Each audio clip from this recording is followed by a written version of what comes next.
मंडळी रामराम. मी रामराम का म्हटलंय तर महाराष्ट्राच्या राजकारणावर झालेल्या निवडणुकावर बोलायला येतं म्हणून रामराम म्हटलंय. आणि निवडणुकांचा विषय बोलताना बरीच रंजकता असते. म्हणजे या निवडणुकीचा निकाल भारतीय जनता पार्टीच्या गोटातून खूप छान पद्धतीनं सांगितला जातोय. तो म्हणजे सगळ्या पक्षांना मिळून जागा मिळाल्या 0, विरोधी पक्षातल्या 0 मिळून 0. काय भयंकर निकाल आहे. खरंच आहे ते. 17 जागांच्या पैकी 6 तर आधीच बिनविरोध आल्या होत्या. उरलेल्या 11 पैकी 10 महायुतीनं जिंकल्या आणि 1 महायुतीच्या म्हणजे भाजपच्या बंडखोराने जिंकले.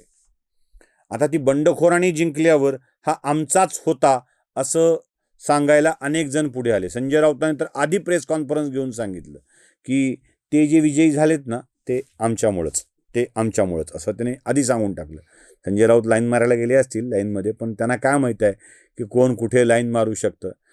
संजय राऊत ते गिरीश महाजनांचं खास पिद्दू आहे. तुम्ही काय उगीच आपलं तिथे लाईन मारायला चालले. पण या निकालामधल्या 2 निकालांच्याकडं मला मात्र लक्ष वेधायचं आहे.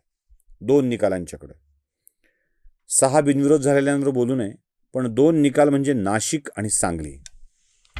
भलेही सांगलीच्या निवडणुकीत भाजपचा धैर्यशील कदमांचा विजय झाला असेल, पण हा विजय भाजपला एक धोक्याचा इशारा देणारा आहे. सावधान.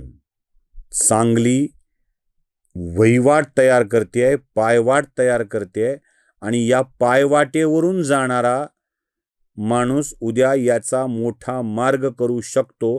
हे भाजपवाल्यांनी लक्षात घेणं आवश्यक आहे. भाजपच्या उमेदवारांना पडलेल्या मतांची आणि महायुतीच्या एकूण सदस्यांची संख्या विचार केली तर 100च्या आसपासची मतं भाजपची फुटलेली आहेत. ती महाविकास आघाडीच्या उमेदवाराला मिळालेली आहेत. म्हणजे महायुतीच्या मतामध्ये फाटाफूट होऊ शकते हे या निमित्ताने सिद्ध होत आहे. झालंय काय? सांगलीतल्या मातब्बरांना बाहेर लक्ष घालताना आपण फार पराक्रमी असल्याचं दाखवता येतं, पण सांगलीत मात्र घोळ होतो.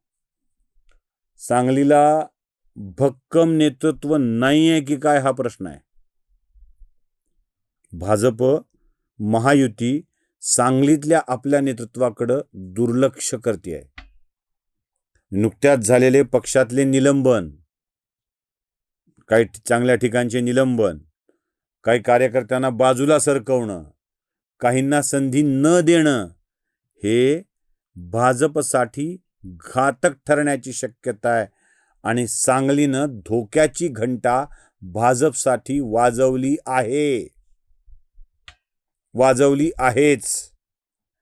अनेक लोक असे आहेत जे सांगलीतले जे आत्ता नाराजीच्या पातळीवर आहेत.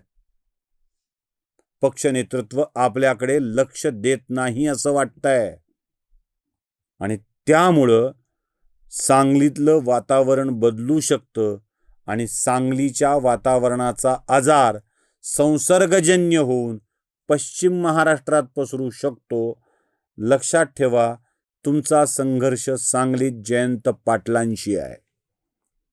अत्यंत चाणाक्षपणे राजकारण करणारे जयंत पाटील आणि त्यांच्या विरोधात तुमच्या सगळ्याच वाटा वेगवेगळ्या आहेत. पालकमंत्री असलेल्या चंद्रकांत पाटलांना सांगलीच्या लोकांना एकत्र घेऊन एकत्रितपणे जाता येणं कठीण जातंय की काय हा संदेश या निमित्ताने मिळतोय. विजयाचा उन्माद अनेकांना दाखवता येऊ शकेल, पण विजयामध्ये दडलेलं धोकादायक सत्य नीट तपासून बघण्याची गरज आहे. त्यामुळं सांगलीच्या निकालाने सावध व्हा, अन्यथा तुम्ही सावज व्हाल हे लक्षात ठेवणं आवश्यक आहे. अनेकांच्या हा प्रॉब्लेम सांगलीमधून समोर येतो आहे. आणि पुढचा निकाल तो नाशिकचा. नाशिकमध्ये भारतीय जनता पक्षाचे 200 मतदार होते. शिवसेनेच्या शिंदेचे जवळपास 170 मतदार होते. म्हणजे 370 इतकं मतदान महायुतीच्या उमेदवाराला मिळणं आवश्यक होतं. पण महायुतीच्या उमेदवाराला 248 इतकं मतदान मिळालं. जवळपास 122 मतदान फुटलं. आणि या 122 मतदारांनी मतदान केलं ते भारतीय जनता पक्षाच्या गोकुळ गीते यांना, बंडखोरी केलेल्या गोकुळ गीते यांना. भाजपचा उमेदवार बंडखोरी करून महाविकास आघाडीचे मतदान घेऊन तो आमदार होतो आणि आपल्याच पक्षाच्या, आपल्याच मित्र पक्षाच्या उमेदवाराची माती करतो. याचा आनंद मानायचा की मित्रपक्षाला भाजप धोका देऊ शकतो आणि अशा माणसाला शिवसेना सुद्धा मदत करते, संजय राऊत बोलल्याप्रमाणे. हे जर नव्याने होणार असेल तर हा धोक्याचा इशारा आहे. त्यामुळं सावधान गिरीश महाजन, सावधान. दोन्ही अर्थाने सावधान म्हणतोय.